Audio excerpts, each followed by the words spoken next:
Pensa só. Há mais de 500 anos, um diplomata italiano escreveu o que seria o guia definitivo sobre o poder. O nome dele era Nicolau Maquiavel. E o que ele criou, olha, não foi um tratado filosófico sobre um mundo ideal, não. Foi um manual prático, direto e, vamos ser sinceros, implacável, para vencer o mundo como ele realmente é.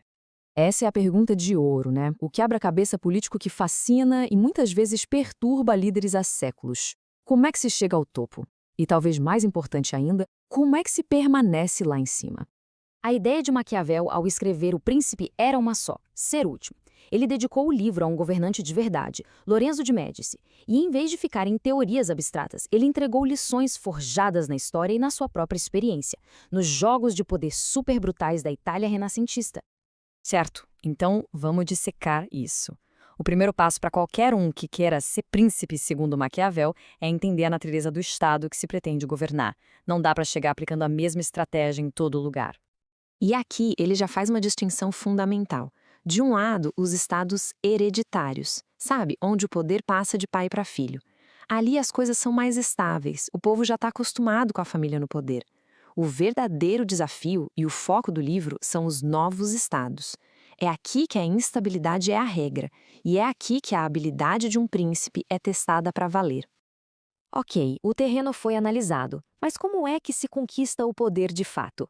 Maquiavel diz que tudo se resume a duas forças gigantescas, quase opostas, que ditam a ascensão de qualquer governante. E essas forças têm nome: virtude e fortuna.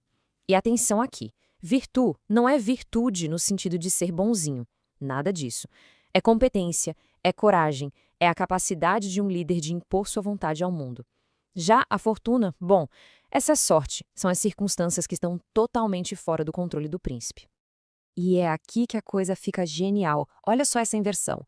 Conquistar o poder usando a própria habilidade, a virtude, é o caminho mais difícil. É suado, mas, uma vez no topo, fica mais fácil se manter. Agora, aquele poder que vem da fortuna, que cai no colo pela sorte ou pelo apoio de outros, esse é fácil de conseguir, mas é quase impossível de manter. É uma base construída na areia.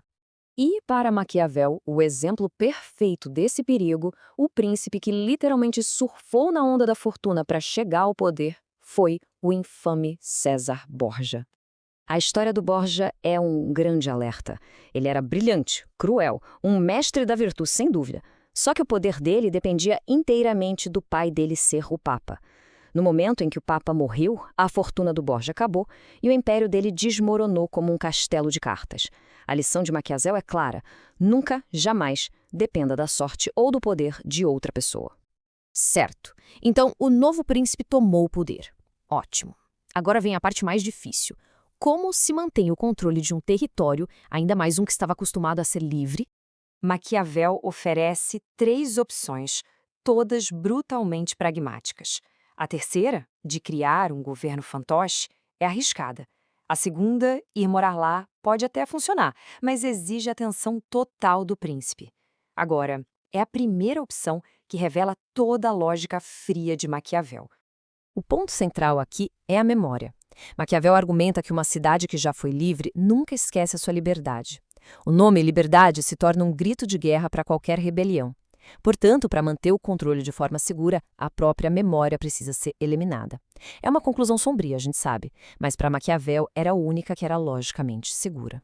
E agora a gente chega na parte mais famosa, mais citada de O Príncipe. Aqui a gente sai da estratégia militar e mergulha fundo na psicologia do poder. Essa é a pergunta de $1 milhão da política, né? O que funciona melhor para manter as pessoas na linha?